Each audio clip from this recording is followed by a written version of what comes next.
మరి ఈ రాత్రికాల సమయం ముందు దేవుని యొక్క లేఖనాలను జ్ఞాపకం చేసుకుందాం. దావీదు కీర్తనకారుడు మరి ఈ కీర్తన గ్రంథంలో ఎక్కువగా ఆయనే మరి రచించినట్టుగా మనము చూడగలుగుతున్నాం. అయితే ఈ 145వ కీర్తన నుంచి 150వ కీర్తన వరకు కూడా అక్కడ స్తుతి కీర్తన అనే మాట మనము చూడగలుగుతాం. ఏ కీర్తన అనేది స్తుతి అంటే ఏంటి? ప్రైజింగ్ అంటే దేవుని గణపరచడం, దేవుని మహిమపరచడం, దేవుని కొనియాడడం. మరి దావీదు దేవుని ఎందుకు అంతగా కొనియాడుతున్నాడు అంటే, కొనియాడడానికి అర్హత కలిగిన వాడు దేవుడు తప్ప ఇవ్వకముందు ఎవరను. ఎందుకంటే మరి దావీదు తప్ప దేవుణ్ణి ఆశ్రయించే వాళ్ళు ఇంకా బహుశా ఎక్కువగా ఎవరు లేరు కూడా భావిస్తున్నాను. ఎందుకంటే భార్య ప్రయాణుడు కూడా తననుకునే వారు ఎంతమంది ఉన్నప్పుడు కూడా తన ఎటువంటి వాడట ఒంటరి వాడు. అమ్ముంది, నానున్నాడు, అన్నదమ్ములు ఉన్నారు, అక్కజనులు ఉన్నారు, బంధుమిత్రులు ఉన్నారు. ఇంతమంది ఉన్నప్పుడే కూడా తన జీవితంలో ఏకాకిలాగా ఒంటరితనముగా తను జీవించేవాడు. కానీ ఎన్నడూ ఆయన నేను ఒంటరి వాడు నేను భావతానికి ఎన్నడూ. ఎందుకంటే ఆయన నిత్యము దేవుడితో అనుసంధానం కలిగి నిత్యము అడుగులో అడుగు, ఎవరు అడుగులు అడుగు వేసుకుంటూ వెళ్ళేవాడట? దేవుడితో అడుగులో అడుగు వేసుకుంటూ దేవుని స్థలంలో అడుగు వేసుకుంటూ ఆయన జీవించాడు. మరి ఈ 147వ కీర్తనలో ఒక వచనాన్ని నేను తీసుకొని వాక్యం బోధించడానికి ఇష్టపడుతున్నాను. మరి మనం ఎవరైనా మాట్లాడేటప్పుడు ఒక విషయం మనం గుర్తుపెట్టుకోవాలి. ఏమి ఉండాలి అంటే, మాటలో అయినను పనిలో అయినను గ్రహింపు ఉండాలి. ఏముండాలంట? గ్రహింపు లేకపోతే ఏమవుతాం అనమాట? అవమానం పాలవుతాం. ఇంట్లో ఉన్న వాళ్ళతో మాట్లాడేది బయట వాళ్ళతో మాట్లాడుతూ ఉంటుందా? బయట వాళ్ళతో మాట్లాడేటట్టుగా ఒక అధికారితో మాట్లాడుతూ ఉంటుందా? అంటే ఇంట్లో వారితో ఎలా మాట్లాడాలి, బయట ఉన్న వారితో ఎలా మాట్లాడాలి, ఒక అధికారితో ఎలా మాట్లాడాలి, ఒక రాజుతో ఎలా మాట్లాడాలి, ఇన్ని విధాలుగా మాట్లాడాలంట. ఆ వ్యక్తికి ఏముండాలంట? చెప్పండి, ఏముండాలంట? గ్రహింపు. అలాగే ప్రార్థన చేస్తే సరిపోదు, మన ప్రార్థనలు ఏముండాలంట? గ్రహింపు. ఈరోజు వాక్యాంశం అది ఏంటంటే, వాక్యాంశం ప్రార్థనలో గ్రహింపు. ప్రార్థనలో గ్రహింపు లేకపోతే, ఇప్పుడు మనం మాట్లాడుకున్నాం, మాటల్లో గ్రహింపు లేకపోతే మాటల్లో స్థాయిలు, మాటల్లో విధానం అనేది ఏమవుతుందంట? చేంజ్ అవ్వదు. గ్రహింపు లేకపోతే నీ దగ్గర మాట, నా దగ్గర మాట, నా దగ్గర మాట, ఐదు దగ్గర మాట్లాడు. గ్రహింపు ఉందనుకో, నీ దగ్గర మాట నీ దగ్గర ఆడతాడు, నా దగ్గర మాట నా దగ్గర ఆడతాడు, నీ దగ్గర మాట్లాడే. అంటే ఇక్కడ ఏమైంది? విధానం మారిందా లేదా? మాటలో చేంజ్ వచ్చిందా లేదా? అలాగే మనం ప్రార్థించేటప్పుడు మన ప్రార్థన విధానం మారాలి అంటే, మన ప్రార్థన శైలి మారాలంటే, మన ప్రార్థన ఎదుటి వారికి ఆకట్టుకునే విధంగా ఉండాలంటే, మన ప్రార్థన దేవుడికి వినసొంపుగా ఉండాలంటే, మన ప్రార్థన దేవుడి అంగీకారంగా ఉండాలంటే, మన ప్రార్థన దేవుడికి నైవేద్యంగా మార్చబడాలంటే, మన ప్రార్థనలో ఉండవలసింది ఏంటంట? గ్రహింపు. మరి ఆ గ్రహింపే దావీదు కీర్తనకారుడు ఆయన ఈ యొక్క 147వ కీర్తనలో ఒక వచనాన్ని మనం చూసుకుందాం. ఆయన ఏమంటాడో చూద్దాం ఒకసారి. 9వ వచనం. పశువులకు అరుచుండు పిల్ల కాకులకు ఆయన ఆహారం ఇచ్చేవాడట. జాగ్రత్తగా మరి ఈ ప్రాంతంలో దావీదు కీర్తనకారుడు గొప్ప గ్రహింపును మన ముందర పెట్టినాడు. ఆలోచించుంటూ పిల్ల కాకులకు ఆహారం ఇచ్చు దేవుడట. ఎటువంటి దేవుడట ఆయన? ఏ దేవుడు చెప్పమ్మా? లక్ష్మమ్మ, ఏ దేవుడు అంటే ఆయన? ఆహారం ఇచ్చు, శారీరకమైన ఆహారం ఇచ్చే దేవుడు, ఆత్మీయమైన ఆహారమును ఇచ్చే దేవుడు. శారీరకమైన బలం ఇచ్చు దేవుడైనా ఆత్మీయమైన బలమును కూడా ఇచ్చే దేవుడైనా. ఈ యొక్క జ్ఞానేంద్రియాలను కూడా ఏంటో నిగ్రహంగా చేయగలిగేవాడు ఆయన. అంతర్దైవం కూడా చేయగలిగేవాడ, నిగ్రహమును చేయగలిగే దేవుడంట. మరి 140వ కీర్తనలో కీర్తనకారులు దేవుని గొప్పతనాన్ని కీర్తించడం మనము చూసామా లేదా? మరి ఈ యొక్క ఆయన అలా కీర్తిస్తూ 9వ వచనంలోనంట, అరుచుడు పిల్లకాకులకు ఆహారం ఇచ్చేవాడు అంటూ దేవుని గుణాన్ని భక్తుడు ఏం చేస్తున్నాడంట? పాడుతున్నాడు. కీర్తన అంటే అర్థం ఏంటి? పాట. ఏం చేస్తున్నాడు దాని మీద కీర్తనకారుడు? దేవుని గొప్పతనాన్ని ఆయన పాడుతున్నాడు. ఏమని పాడుతున్నాడట చెప్పండి? అరుచుడు పిల్లకాకులకు ఆహారం ఇచ్చు దేవుడు అంటూ దేవుని గుణాన్ని భక్తుడు పాడుతున్నాడు. భూమిలో ఉన్న చిన్న కాకులు ఆకలితో వేస్తున్న అరుపులు అంటే ఏంటి? ఒక విధంగా మనుషులు అరుపులు. అదే విశ్వాసంగా చూసుకుంటే దేవుడి పిల్లలంటే త్వర అంటే ప్రార్థన. అర్థమవుతుందా? మరి ఈ గూటిలో ఉన్న చిన్న కాకులు ఏం చేస్తున్నాడు? గూటిలో ఈ చిన్న కాకులు ఎక్కడ ఉంటాయి? పెద్ద అయ్యాక బయటకు వస్తాయి, కానీ చిన్న ఉండేటప్పుడు ఎక్కడ ఉంటాయట? గూటిలో ఉంటాయి. ఈ గూటిలో ఉన్న చిన్నకు చాలా జాగ్రత్తగా కానీ స్పష్టంగా దేవుని వాక్యాన్ని నేను మీకు అర్థమయ్యే భాషలో చెప్పడానికి ఇష్టపడుతున్నాను. గూటిలో ఉన్న చిన్న కాకులు దేని కొరకే ఆకలిగా అరుస్తున్నాయట? ఆకలి కోసం ఏం చేస్తుంది? ఆకలితో వేస్తున్న అరుపులు ఎవరు విన్నారంట? దేవుడు విన్నాడు. ఈరోజు ఆకలి, ఒకరికేమో ఆరోగ్యం కొరకు ఆకలి, ఒకరికేమో ఆర్థికమైన ఆకలి, ఇంకొకరికేమో పని అనే ఆకలి, ఇంకొకరికేమో ఉద్యోగం అనే ఆకలి, ఒకరికేమో పెళ్ళి అనే ఆకలి, మరొకరికేమో గర్భఫలం అనే ఆకలి. ఈ లోకంలో ఒక్కొక్కడు ఒక్కొక్క ఆకలితో చెప్పండి ఎలా ఉన్నాడట? ఒక్కొక్కడు అమ్మ జాగ్రత్త అమ్మ లక్ష్మి మన పూర్తి సంగతి ఒక్కొక్కడు ఒక్కొక్క ఆకలితో ఒక్కొక్కడట. అయితే గూటిలో ఉన్న అంటే గూటిలో ఉంటే అర్థం ఏంటి? గృహంలో ఉన్నాము. గూటి అంటే అర్థం ఏంటి? కాకి గూటి అంటే అర్థం ఏంటి? గృహం. మన గృహాల్లో ఉండి మన ఆకలితో అలమటించిపోతున్న అరుపులను ఎవరు విన్నారంటే ఇప్పుడు దేవుడు ఎవరు విన్నారంటారా? దేవుడే విన్నాడు.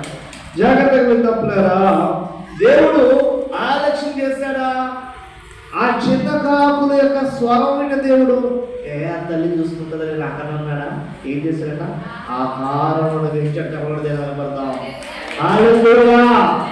నువ్వు దేవుని కొరకైతే కేకలు వేస్తున్నావు, దేవుని కొరకైతే దేవుడి సన్నిధికి వచ్చి పొరపెడుతున్నావు, దేని కొరకైతే దేవుడి సన్నిధిలో నువ్వు ఏంటా కన్నీరు కారుస్తున్నావు, అది ఒక దినాన దేవుడు ఏం చేస్తున్నాడట?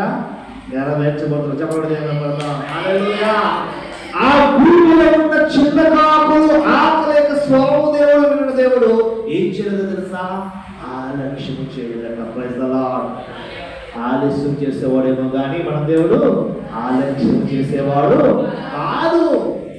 అబ్రహాముతో దేవుడు వాగ్దానం చేశాడు, వచ్చే ఏడాది నీ జీవితంలో నీ యొక్క చేతుల్లో ఒక కుమారుడు ఉంటానన్నాడు. ఆలస్యం చేశాడు కానీ ఆలక్ష్యము ఆయన వచ్చే ఏడాది మాట వచ్చేసరికి 25 సంవత్సరాలు గతించిపోయే కానీ ఆయన మాట గతిపోదు. అర్థమవుతుందని చెప్పేది దేవుడి సన్నిధికి వచ్చేటప్పుడు సేవకుల ద్వారా లేదా మీ వ్యక్తిగత ప్రార్థన ద్వారా మీరు వ్యక్తిగత బైబిల్ చదువుకునేటప్పుడు మీ సమస్యకు దేవుడు వాగ్దానానికి దేవుడు దయచేస్తుంటాడు. ఆ వాగ్దానం దయచేసేటప్పుడు వాగ్దానాన్ని బట్టి మీరు ప్రార్థిస్తునేటప్పుడు ఈ రోజు నెరవేర్చబడుతుందా, ఈ వారం నెరవేరబడుతుందా, ఈ నెలలో నెరవేరబడుతుందా, ఈ సంవత్సరం నెరవేరబడుతుందా అని ఎదురు చూస్తుంటారు. ఒకవేళ నెరవేర్చబడలేదంటే నిరసించుకోవాల్సిన అవసరం. నీకు మాట ఇచ్చేవాడు నరపుత్రుడు, నీకు మాట ఇచ్చేవాడు శరీర స్వభావం కలిగిన వాడు, నీకు మాట ఇచ్చేవాడు దగులు బట్టి కాదు, నీకు మాట ఇచ్చేవాడు వేషం వేసేవాడు కాదు, నీకు మాట ఇచ్చేవాడు ఇక్కడ మాట మార్చేవాడు కాదు. నువ్వు బ్రతుకు మారొచ్చేమో, నీ జీవితం మారొచ్చేమో, నీ మాట మారొచ్చేమో, నీ చూపు మారొచ్చేమో, నీ భక్తి మారొచ్చేమో, కానీ ఆయన మాట మారిపోయేది కాదు. Praise the lord. హల్లెలూయా. ఆయన మాట ఇచ్చాడంటే ఆ మాట ఏం చేస్తాడంటే ఆయన నెరవేరుస్తాడట. చూద్దాం ఒకసారి మరి ఈ యొక్క చిన్న కాకుల యొక్క మొరను దేవుడు విన్నాడు కదా. మరి దాని కొరకు ఒక మాట చూసుకుంటాం. యోగు గ్రంథం మనం చూసుకోగలిగినట్లయితే 38వ అధ్యాయము, యోగు గ్రంథము 38వ అధ్యాయము 41వ వచనం మనం చూడగలిగినట్లయితే,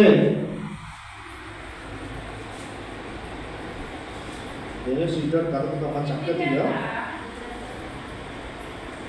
చదువు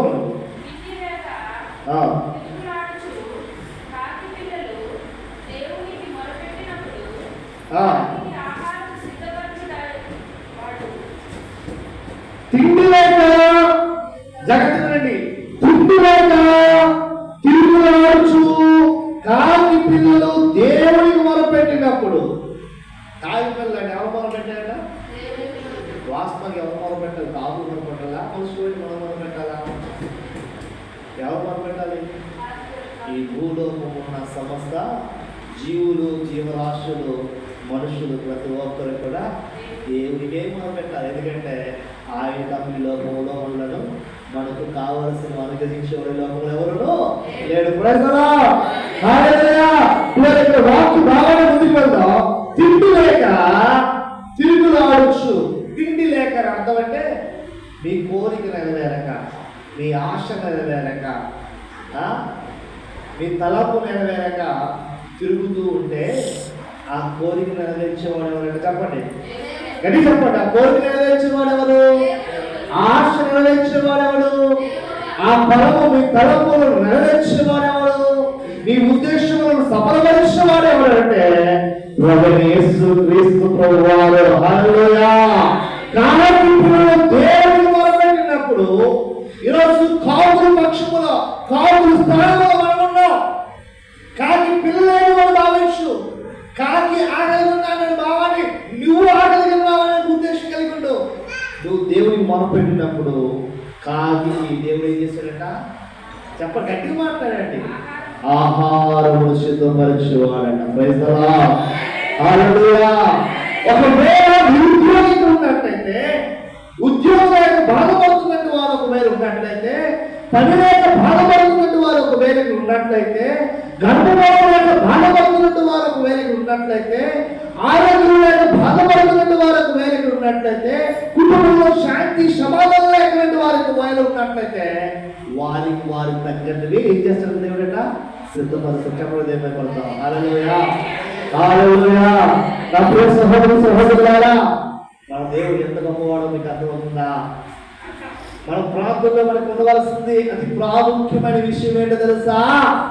గ్రహింపు. ఏం గ్రహింపు ఉండాలంటే, నేను రాయికి మొక్కలేదు, రప్పకి మొక్కలేదు, నేను ఎవరు మొక్కుతున్నాను? జీవము కలిగిన దేవుడికి మొక్కుతున్నాను. Praise the lord. హల్లెలూయా. నేను ఒప్పుకున్న దేవుడు, మీరు ప్రార్థిస్తున్న దేవుడు కళ్ళుని చూడలేని వారు కాదు, చెవుని వినలేని వారు కాదు, దేవుడు మాట్లాడలేని వారు కాదు, కాలుని నడవలేని వారు కాదు, చేతులని ముట్టుకోలేని వారు కాదు. నేను నమ్ముకున్న దేవుడు, నేను ప్రార్థిస్తున్న దేవుడు, నా నోటి బాధ గాథ ఆయనని చెప్పుకుంటుంటే ఆయన విని నెరవేర్చు దేవుడని మన విశ్వాసముతో ప్రార్థన చేయాలి. Praise the Lord. ఏంటి గ్రహింపున్నాడంటే, నువ్వు నమ్ముకున్న దేవుడు ఎవరు కాదంట?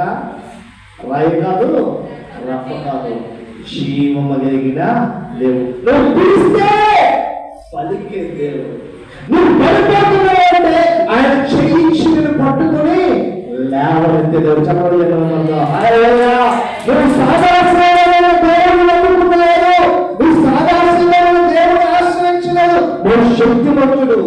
ఆయన ఎంత శక్తిమంతుడు అంటే, ఆయన కన్ను ఎర్రమించి చూస్తే సూర్యచంద్ర నక్షత్రులు కూడా ఆయన కనుసైకి చేస్తే ఆకాశంలో నుండి ఈ భూమిలో ఉన్న పెరుగుతాయి కదా, నిర్మూలము కావాల్సిందే. నువ్వు అలాంటి దేవుడు నమ్ముకున్నా. రోజు మనం ప్రార్థన చేస్తున్నాం, అందరూ ప్రార్థన చేస్తున్నాం, చేయలేదు. కానీ మన ప్రార్థన నీ భక్తికి శక్తి కాదని అనే మాట ఈరోజు మన జీవితంలో మన భక్తిని ఎందుకు శక్తిగా మారలేదంటే, ప్రార్థన చేస్తున్నా తప్ప ప్రార్థన నమ్మి ప్రార్థన చేయాలి. ఏమని ప్రార్థన చేయాలట? ఏ గ్రహింపు ఉండాలట? నేను ప్రార్థిస్తున్న ప్రతి మాట నా దేవుడు వింటున్నాను. Praise the lord. హల్లెలూయా. గర్భఫలము కొరకు హన్న దేవుని సన్నిధిని ప్రార్థిస్తున్నప్పుడు నా వల్ల దేవుడు వింటున్నాడని నమ్మకంతో ప్రార్థన చేస్తుంది. ఆ గర్భఫలాన్ని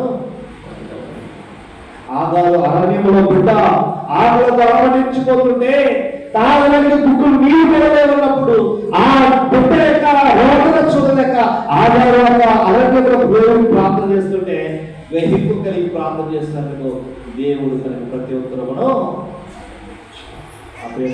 సహోదరులారా, ఆగారు మొర ఒక్కడు మన దేవుడు విన్న దేవుడా, అన్న మొర దేవుడు విన్న దేవుడా, మరి నీ మొర నా మొర వినే దేవుడు కాదా అంటే నిశ్చయంగా నీ మొర నా మొర వినే దేవుడు. వారి దేవుడు ప్రతి ఉత్తరము దేవుడు ఇచ్చాడు. ఈరోజు నీ జీవితం నా జీవితంలో కూడా దేవుడు ప్రతి ఉత్తరము ఇవ్వడానికి సిద్ధంగా ఉన్నారు. అయితే ఇలాంటి సమయంలో మనం ఒక 2 భాగాలు మేము ఈరోజు నేను ముందు పెట్టాలని ఆశపడుతున్నాను. అవును, దేవుడి వాక్యం ఏం తెలియజేస్తుంది? ఈ గ్రహింపు విషయంకి వస్తే దేవుడి వాక్యము ఏం తెలియజేస్తుంది? మొదటి భాగం. 2వ భాగంలో మనం వెళ్తే మరి గ్రహించవలసిన సత్యాలు ఏంటి అనే 2 విషయాలు నేను ముందు పెట్టి నేను ముందుకు వెళ్ళాలని ఆశపడుతున్నాను. మొదటిగా చూసుకోవాలి ఏంటంటే అవును దేవుడి వాక్యం ఏం తెలియజేస్తుంది అంటే రండి దావీదు కీర్తన 104 ఏం తెలియజేస్తుంది చూద్దాం. దేవుని వాక్యము ఏం తెలియజేస్తుంది చూద్దాం. దావీదు కీర్తన 104:27 చదవండి ఒకసారి. ఇదేనా 104:27 తగిన కాలమున నీవు వాటికి ఆహారము ఇచ్చుమని ఇవన్నీ నీ దయకరకు. Praise the lord. అడిగిన వెంటనే దేవుడు ఇచ్చాడు. అడిగిన వెంటనే ఇస్తానన్నాడా? అడిగిన వెంటనే ఇస్తానన్నాడా? స్త్రీలు బ్రదర్ గణేష్ బ్రదర్ వింటున్నారా? అడిగిన వెంటనే దేవుడు ఇస్తున్నాడా? ఏమంటాడంట? తగిన కాలమున. ఏ సమయంలో, ఏ సందర్భంలో, ఏ గడిలో నీకు ఏది అవసరమో నీకంటే ఈ దేవునికి బహుగా తెలుసు. నీకు అవసరం లేని సమయంలో ఏది ఇచ్చినా కూడా అది నీకు ఉపయోగపడుతుందా? ఇప్పుడు దాహం వేయట్లేదు, నేను నీళ్ళు ఇస్తే మినరల్ వాటర్ తాగుతావా? దాహం వేస్తున్నప్పుడు నీరే దొరకట్లేదు అన్నప్పుడు నీకు ఉప్పు నీళ్ళు ఇచ్చినా కూడా నువ్వేం చేస్తావుగా? తాగడానికి ఇష్టపడతావు. ఎందుకు? అప్పుడు నీకు అది అవసరం. అదవుతుందని చెప్పేది మీకు. తగిన కాలమున తగిన సమయమున దేవుడు మీకు ఏమి ఇవ్వాలో, ఏమి దయచేయాలో ఆయన మీకంటే ఆయనకే బహుగా మనం ఏం చెప్పాలి తెలుసా? ఏం దయ్యాలేవా అందరూ గొప్పవారు అయిపోతున్నారే, నేనెప్పుడయ్యే గొప్పవాడు? అందరికి అన్నీ కలిగి ఉన్నాయే, నేనెప్పుడయ్యే కలిగి ఉంటాను? అందరికి అన్నీ ఉన్నాయా, నాకెప్పుడయ్యే ఇవన్నీ ఉంటాయి అంటున్నా అనేవారు కదా? అంటున్నా లేదు? ఓ ఎప్పుడు ఏది ఇస్తే దేవుడు మాట ఉంది, మేలుతో నేను కొదువ అవసరత కలిగినప్పుడు చిన్న సహాయమైనప్పుడు గొప్ప సహాయంగా అదొకటి చెప్పేది. అవసరం నీడు ఒక దగ్గర ప్రయాణం వెళ్ళాం, డబ్బులు ఉన్నాయనేసరికి దిగి కింద చూసుకునేసరికి ఎవరో డబ్బులు లేవు. ఆడ కట్టడానికి ఏముండాలంట? 100 రూపాయలు ఉండాలి. నీ దగ్గర ఎంత ఉందంట? లక్షలు ఉన్నాయి. ఎన్ని లక్షలున్నా కూడా ఇప్పుడు ఈ లక్షలతో అక్కడ ఉన్న అప్పు తీర్చలేవు. ఇప్పుడు ఎవడో వచ్చి పోండారా 100 రూపాయలు వచ్చాడు, ఇదే కదా అమ్మయ్యా దేవుళ్ళు అది వచ్చావయ్యా, నువ్వు నా పరువు ఏం నిలబెట్టావన్నా? నా పరువు నిలబెట్టావు. అర్థమవుతుంది ఈ మాటలు? అర్థమవుతుందా? నీకు అవసరం లేనప్పుడు ఏదైనా దేవుడికి ఇచ్చినా కూడా దాని విలువ నీకు తెలియదు. అవసరమైన సందర్భంలో దేవుడికి ఇచ్చానో నీకంటే బహుగా ఇంకా దేవుడు కొనియాడేవాడు మరొకడు. Praise the lord. హల్లెలూయా. మనము ఇక్కడ ఈ వచనంలో మనం తెలుసుకోవాల్సిన విషయం ఏంటి? చదవండి ఒకసారి, మనం చూద్దామా? ఏమంటాడట? చదువుకో. తగిన కాలమున నీవు వాటికి ఆహారం ఇచ్చిదువని ఇవన్నీ నీ దయ కొరకు కనిపెట్టు. ప్రభా ఏం చేయాలని మనం అందరంట? కనిపెట్టి ఉంటారు. కనిపెట్టి ఉండడం అంటే నిరీక్షణ. ప్రతి ఒక్క విశ్వాసంలో ఉండవలసింది ఏంటంటే నిరీక్షణ. యోబు నిరీక్షిస్తూ దేవుని వైపు జీవించి ఏంటి ఆ నిరీక్షణ అంటే నా యొక్క దేహము నుండి దేవుడు పెట్టిన ఆయువు ప్రాణము వెడలిపోకుంటే నేను దేవుడు మళ్ళా చూచేదాను. Praise the lord. హల్లెలూయా. నేను పోగొట్టుకున్న వాటన్నిటిని మళ్ళా నేను పొందుకున్నాను. అది నిరీక్షణ. ఆ నిరీక్షణ ఎప్పుడు మనం కలిగి ఉంటామంటే దేవుని క్రియలకు ఆశ కలిగి మనము కనిపెట్టి నీకు ఇష్టమైన వ్యక్తి లేదా నీకు ఇష్టమైన సీరియల్ వస్తుందంటే ఏం చేస్తావు తెలుసా? కళ్ళుకి కాయలు ఒకవేళ నిద్ర వస్తున్నా కూడా ఏం సీరియల్ చూస్తావా మా అర్థం ఉందనుకో ఉదయం 11 గంటల మొదలు పడుతుంది, సాయంత్రం 3:30-4 వరకు వెయ్యి అంటుంది. ఆవిడ నిద్ర రావట్లేదు, కళ్ళు నొప్పి వేస్తుంది, నాకు అర్థం కావట్లేదు. కళ్ళు బిగించుకోవాలి చూస్తున్నాను. ఎందుకు ఇష్టం. ఒక ప్రియురాలకి ఒక ప్రియుడు అంటే ఇష్టం. ఏం చేస్తాడు చెప్పండి? ఆ ప్రియురాల కోసం ప్రియుడు ఏం చేస్తాడు తెలుసా? ఇష్టం. ఈరోజు మీరు వస్తుంటే బస్ స్టాండ్లో ఒక అబ్బాయి ఇద్దరు కాలేజ్ స్టూడెంట్స్. ఒక చేతిలో మజ్జిగ, మరొక చేతిలో బాదం, మరొక చేతిలో వాటర్ బాటిల్. ఎందుకయ్యా ఒకటి చాలు అంటే తాగలేదాయే ఈ మూడింట్లో ఇంకేది కాకుండా తాగే. నాకు అనిపించినప్పుడు తన జన్మనిచ్చిన తల్లికేనా ఎప్పుడైనా నాకు కొనించుంటాడో లేదో. తన తండ్రి ప్రయాణం వెళ్ళేటప్పుడు అమ్మ తాగడం నీళ్ళు ఉన్నాయా లేదా, అమ్మ తినడానికి ఏమైనా కొనిసి ఇవ్వాలని అడుగుంటాడో లేదో నాకు తెలియదు. ఇంతగా ప్రేమిస్తుంటుంది అమ్మాయి, తను చేసుకుంటుందని గ్యారంటీ, తను అడుగులో అడుగు వేస్తుందని నమ్మకము. కానీ ఈ అల్పమైన సారాంశం కోసం, ఈ అల్పమైన స్నేహం కోసం వాళ్ళ సమయాన్ని, వాళ్ళ ధనాన్ని ఎంత ఖర్చు పెడతారో వాడు చూసి అనిపించింది. ఇంతకన్నా వెళ్ళివాడు ఈ లోకంలోకి ఎవరు ఉన్నాడా అనిపించింది. ఆడుతేమో అన్ని కొట్టించుకోదు, పక్కనోడితో మాట్లాడుతుంది. అంటే ఎందుకు ఈ మాట చెప్తున్నానంటే ఈరోజు స్వచ్ఛమైన ప్రేమను వెతికే వారి లోకంలో కొద్దిగా విషపూరితమైన ప్రేమను ప్రేమించేవారట బహు ఎక్కువ. ఉన్నతున్నట్టుగా మాట్లాడేవాడు ఎవరు ప్రేమిస్తారా? నేను కడుపు నవ్వించి నీలో ఉన్న మచ్చలన్నీ అలాగే ఉండరా బాబు, మచ్చలు ఉంటే బాగుంటుంది, ఇంకా బాగుంటుంది, ఇంకా కుళ్ళుంటే ఏం చేయాలట, కుళ్ళు మీద ఉంటే మిగతా మంచి ఉన్న దగ్గర నుంచి తీసివేయాల. అలా తీసివేస్తే ఏం చేస్తాడట, మంచి ఉన్నవన్నీ కూడా కుళ్ళిపోతాయి. ఎవరు చేస్తాడు పని? తన అనుకునేవాడే చేస్తాడు. ఇప్పుడు నా ఇంట్లో మీరు సొరబడుతుంటారు, నా ఇల్లు భావించేవాడు ఏం చేస్తాడు, మా ఫాస్ట్ గారి ఇంట్లో గుళ్ళు తీసిస్తే మిగతావన్నీ గుళ్ళుకో అనుకుంటారు. మిగతా వాళ్ళు ఏమనుకుంటారు, నాకేంటి అది గుడిపోతుంది, నాకేంటి పాడైపోతుంది, నాకేంటి అంటున్నప్పుడు ఏమైపోతుందన్నా మొత్తం నేను అర్థమయ్యే భాషలో చిన్న మాట చెప్తున్నా. రెండో విషయం కొందామండి. మొదటికి మనం చూసుకున్నాం, ఏం చూసుకున్నామంట? తగిన కాలమున తగిన సమయమున దేవుడు ఏం చేస్తాడట? మీకు అనుగ్రహించి మీ అవసరతలను దేవుడు తీరుస్తాడట. ఇదే దావీదు కీర్తన 145వ కీర్తనలో చూడక ఒక మాట ఉంది. 145:15 చదువుమా. 145:15 ఏమంటాడంట? దేవుడు వాక్యం తెలియజేస్తుంది చూడండి. సర్వ జీవులు కనులు నీ వైపు చూచుచున్నవి. జాగ్రత్తగా ఎవరి వైపు చూచుచున్నాయట? సర్వ జీవులంట ఎవరి వైపు చూచుచున్నాయట? దేవుని వైపు చూచుచున్నవి. తగిన కాలమందు నువ్వు వారికి ఆహారం ఇచ్చేది అంట. నెంబర్ 1. ఏ వాక్యం ఏం తెలియజేస్తున్నారంటే తగిన కాలంలో మీకు ఆహారం ఇవ్వాలంటే మొదటి వచ్చి ఏం చూస్తున్నామంట? మొదటి ఏం చూడాలంట చెప్పండి. మొదటి వచ్చిందో 104 మనం చూసుకున్నమాట. మర్చిపోతున్నారు మీరు ఎలా పడతారా కాకుండా మనం చదువుకుని చూసుకుంటాం. ఏమంటారంటే అక్కడ కానీ అది వెరీ గుడ్. ఒకటిగా కనిపెట్టి ఉండాలి. రెండోది దేవుని వైపు చూస్తూ ఉండాలి. అర్థమైందా మీకు? ఎలా పడతారా కాదు, రెండు పదాల్లోకి వస్తే రెండు పదాలు వాడే కామన్ పదం ఉంది ఏంటంట? ఆహారమును దయచేయడం, ఆహారమును సిద్ధపరచడం. ప్రైజ్ ది లార్డ్, హల్లెలూయా. దేవుడు ఆ చిన్న కాకు యొక్క స్వరంని ఏం చేశాడట? ఇక్కడ ఈ 2 వచనాల్లో మనం కామన్ వర్డ్ రాసుకోండి.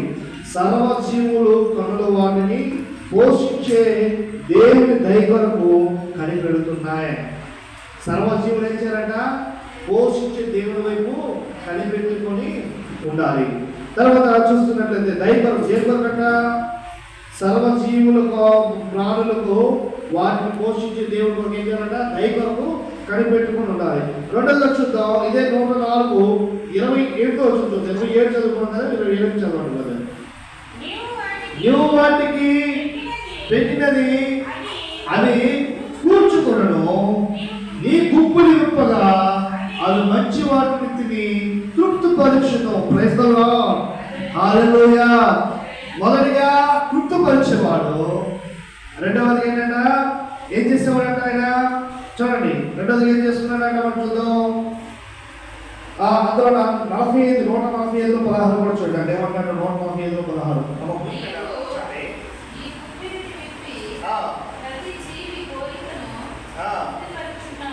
ఏం చేస్తున్నాడంట? ప్రతి జీవి కోరికలు, ఇది అమలే చేస్తున్నాడు పదాలు.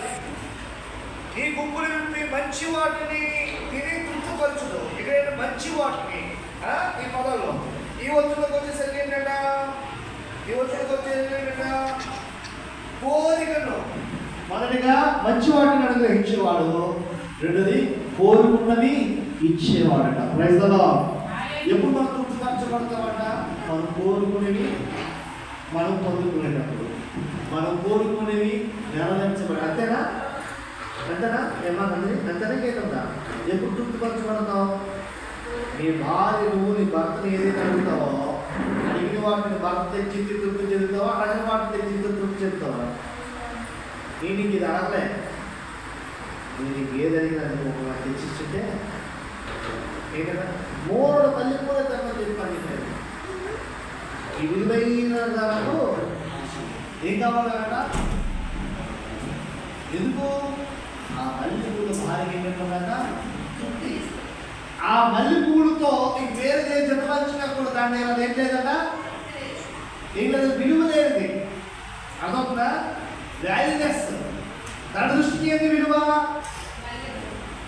అలాగే దేవుడి 2 విషయాలు. మొదటి పరిశీలిస్తున్నాం. 104:28 ఏంటంట? కోరికలు. అదొక చెప్పండి ఏంటంటే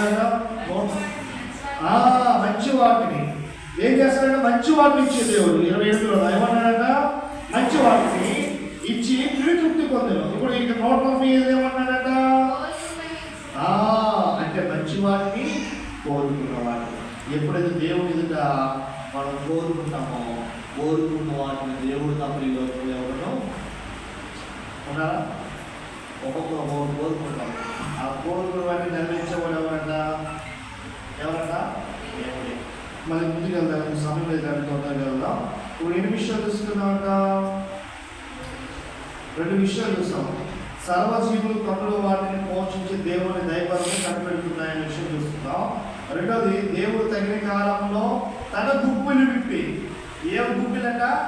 తన గుప్పులు, మనుషుల గుప్పులు కాదు, దేవుడు గుప్పులు విప్పి వాటిని తృప్తిపరచువాడట. 2 విషయాలు. 3వ విషయంకి వస్తే రండి, ఈ 136 లేదా 2వ వచనంలో కూడా 136:25 చూడండి. 2వ విషయంలోకి వస్తే దాని కూడా ఉంటుంది. 2వ విషయం 136, దావీదు కీర్తన 136:25.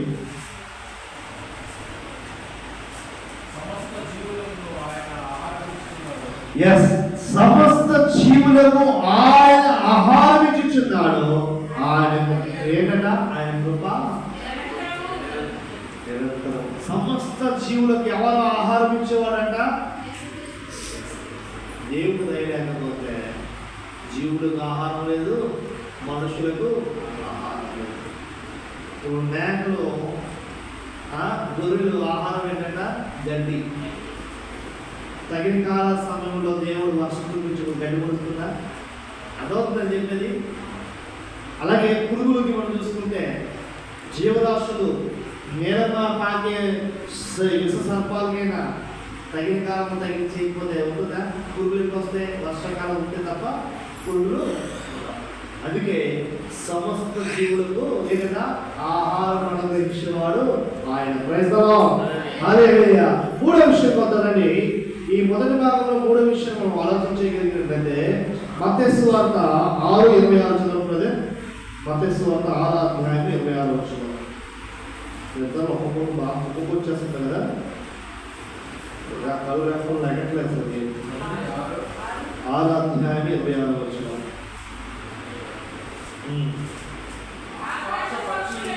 ఆకాశ పక్షులను చూడండి, అవి విత్తవు కోయవు, పొట్టల్లో కూర్చుకునవు, ఆయనను మీ పరలోక తండ్రి వారిని పోషించుచున్నాడు, మీరు వాటికంటే బహు శ్రేష్ఠులు కాదా? అర్థమవుతుందని చెప్పేది చదవడం చాలా ఈజీ, ఎందుకంటే చదవచ్చు కాబట్టి. చదవడం దాని యొక్క భావన అర్థం చేసుకున్నాం, తన పదములను గ్రహింపు అర్థం చేసుకుంటూ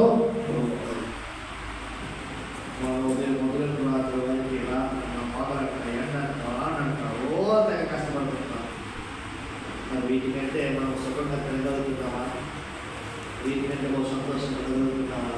వాళ్ళ చిగ్గు లేదు, చింత లేదు. ఈరోజు ఎలా గడుస్తుందని ఆలోచన తెలుసా? వాటిని పోషించుకునే వాడు ఎవరు తెలుసా? అది దేవుని మీద ఆధారపడ్డాయి, మనము దేవుని మీద. వాటికి మన దానికి అర్థమైందా? ఆయనకి ఎందుకు చిగ్గు చింత లేదు అని అంటే, దేవుడు వాటిని ఏంటంట అవి విత్తము. విత్తం అంటే ఏంటి? భూమిలో విత్తవు, విత్తిన తర్వాత వెళ్ళి కోయు, కోసిన తర్వాత నోర్చిన తర్వాత వచ్చి ఊళ్ళో దాచుకొని ఏమి చేయవు, కానీ సమృద్ధిగా జీవిస్తాం. మరి ఇన్ని చేస్తున్నా మనకి ఎందుకు సమృద్ధికరంగా లేదు అంటే వాళ్ళు దేవుని ఆశ్రయించలేదు.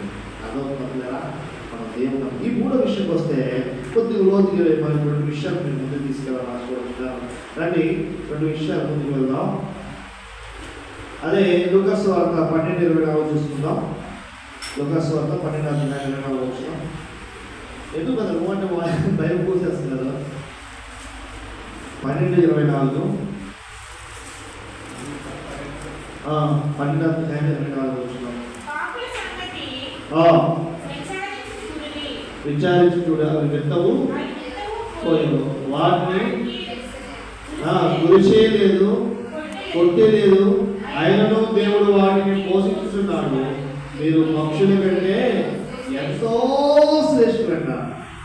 మనము వాక్యం మనకి ఏం చెప్తుంది అనట? ఏం చెప్తుంది వాక్యం? అర్థమైంది రాత్రికాల సమయంలో వాక్యం మనకి ఏం తెలియజేస్తుంది? మొదటిది ఏం తెలియజేస్తుందంట? సర్వజీవులు కన్నులో వాటిని పోషించే దేవుని దయ కొరకు ఏం చేస్తారంట? కనిపెట్టుచుంటాయి. మనం కనిపెట్టట్లేదు.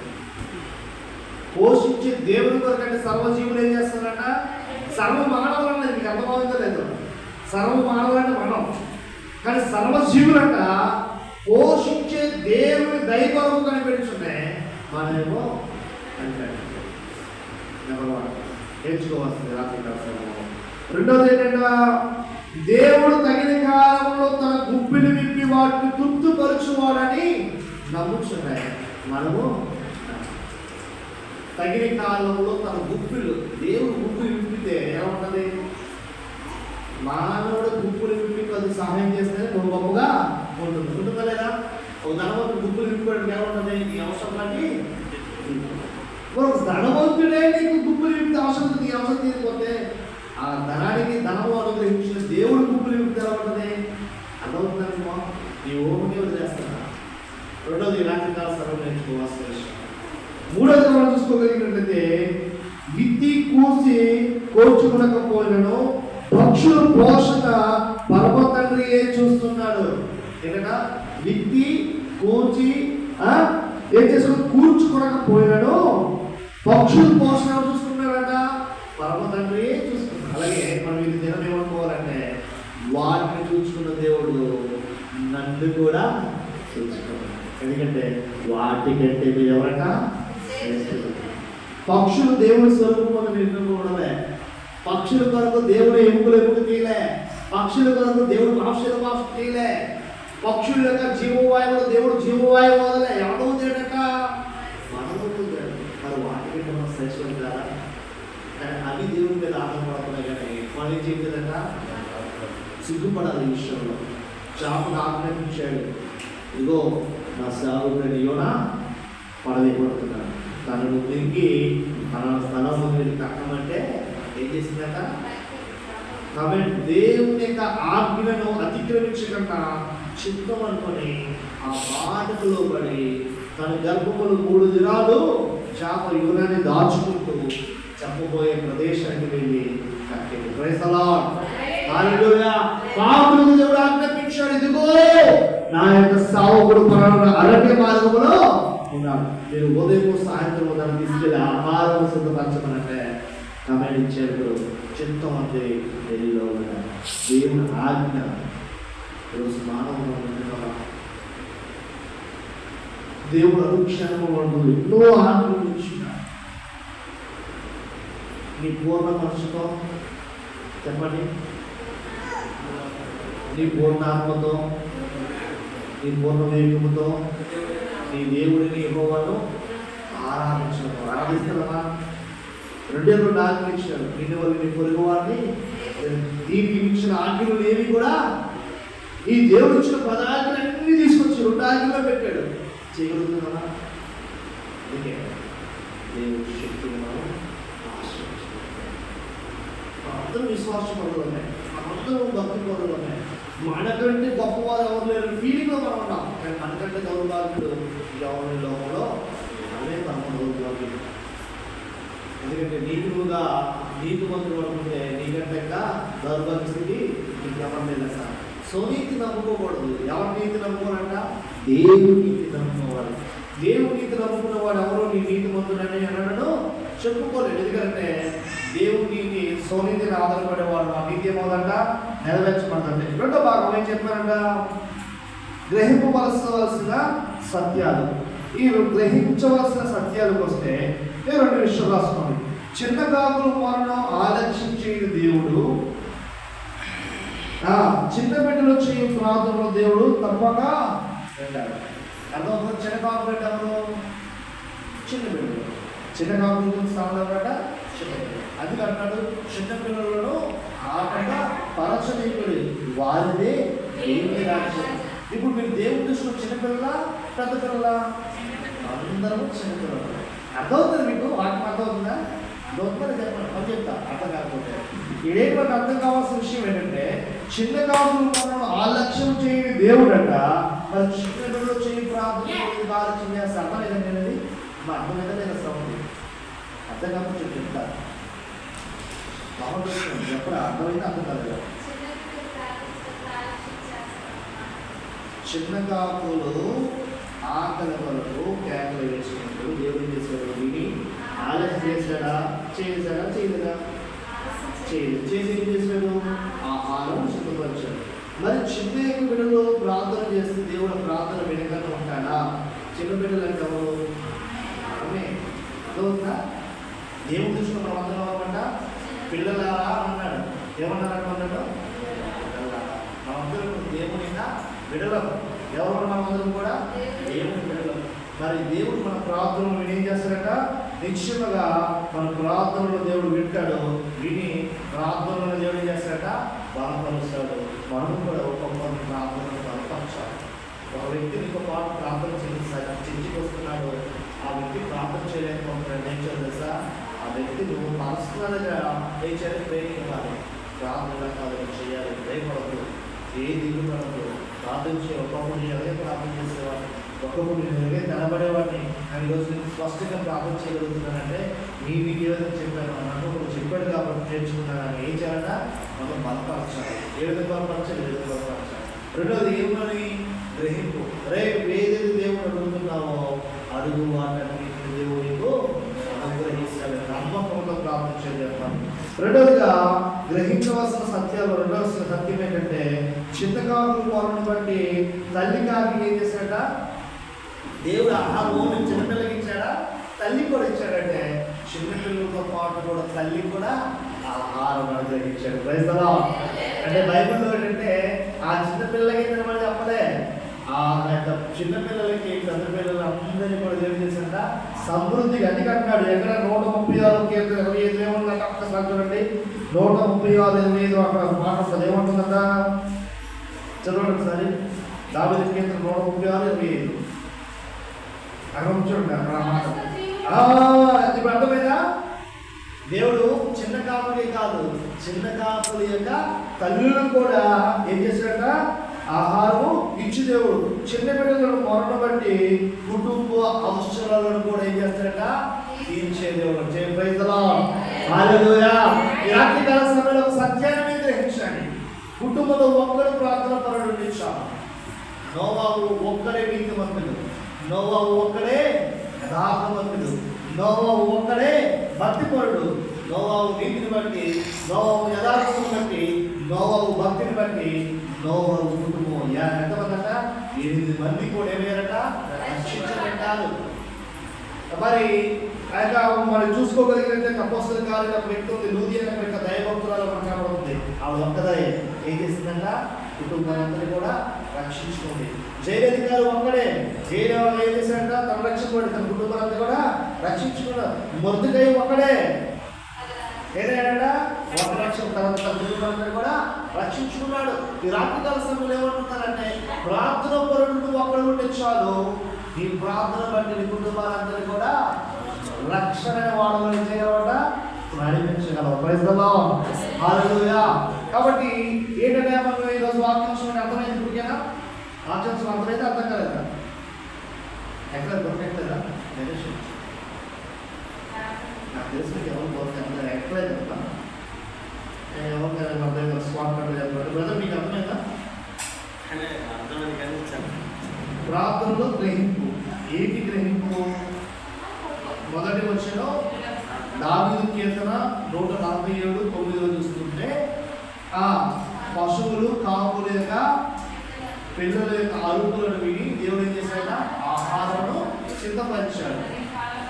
ఏ విధంగా ఆహారం సిద్ధపరిచాడంటే, తగిన కాలంలో తగిన సమయంలో దేవుడు ఏం చేశాడ, ఆహారం ఏ విధంగా ఆహారం అంటే మీకు వివరించాడు. ఎటువంటి ఆహారం ఏ విధంగా అంటే, ఆయన కొరకు కనిపెట్టేవారు, ఆయన వైపు చూసుకునే వారికి అందరికీ ఆహారం ఇచ్చేవాడు కాదు. కాపులు దేవుని వైపు కనిపెట్టే, కాపులు దేవుని వైపు చూసారు కాబట్టి మీకు అర్థమవుతుందా? వాక్యం మీరు చదువుకుంటూ వచ్చాయి కాబట్టి మీకు అర్థం కాలేదు. వాక్యాన్ని మీరు భావించి చదివితే మీకు అర్థమయ్యేది. రెండవ వివరణ ఇచ్చారు మీకు, అక్కడ మీకు ఒక వివరణ దాగింది, మీరు చదవట్లేదు, అందుకే మీకు వాక్యం కష్టపడి చెప్పి మీకు అర్థం కాలేదంటే నాకు బాధ అనిపిస్తుంది.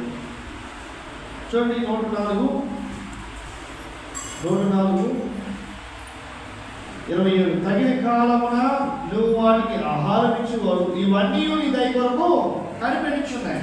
ఎవరికి ఆహారం ఇచ్చేవాడు దేవుడు? ఎవరైతే దేవుని దయ కొరకు. అదో ఇప్పుడు అర్థమైతే లేదమ్మా, ఎక్కడో మనసు ఎక్కడైతే మనసు ఎవరికి ఆహారం ఇస్తారు దేవుడు? ఎవరైతే ఆయన దయ కొరకు కనిపెడతారు. అదే 145 చూస్తే ఏమన్నా అక్కడ 145:15 వచ్చున్నంత స్పష్టంగా ఎంత చక్కని వివరణ మీకు ఇచ్చారో కూడా మీకు ఎక్కట్లేదు. కూడా ఏమన్నాడంటే అక్కడ చూడండి, చదవమ్మా. సజీవుల కన్నులు నీ వైపు చూచుచున్నవి. ఎవరి వైపు చూచుచున్నాయట?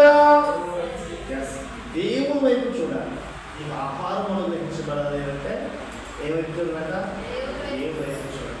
దేవుని వైపు చూచి ఆయన దయ కొరకు ఎప్పుడయ్యా చూస్తావు, ఎప్పుడయ్యా నాకు కడుపు నింపుతావు, ఎప్పుడయ్యా నాకు ఆరోగ్యం ఇస్తావు, ఎప్పుడయ్యా నా అవసరం తెలుస్తావు అని ఆయన వైపు చూడాలి. కాపులు దేవుని వైపు చూచాయి కాబట్టి కాపులు ఏమైనా సమృద్ధిగా తిరగలిగారు. ఈరోజు కాపు స్థానంలో మనం అందరం కూడా మనకులో ఆ కాపులు వరకు దేవుని వైపు చూస్తూ దేవుడు దయ కొరకు మనము కనిపెట్టి కలిగినప్పుడు దేవుడు ఎటువంటి ఆహారం ఇస్తాడంట? ఒత్తికి ఇచ్చేవాడు కదంట. ఏ ఆహారం ఇచ్చాడంట? సమృద్ధిగా ఆహారం ఇచ్చేవాడంట. దేవుడి మీద వాడు దేవుడు ఆశ్రయించిన కాక ఆమె. మరి సమయం మనందరం నిలబడదాం. ఒక లైన్ చేతిస్తూ కూర్చొని మనం ప్రార్థన చేస్తున్నామా? ఆసన ప్రేమిస్తున్నాం.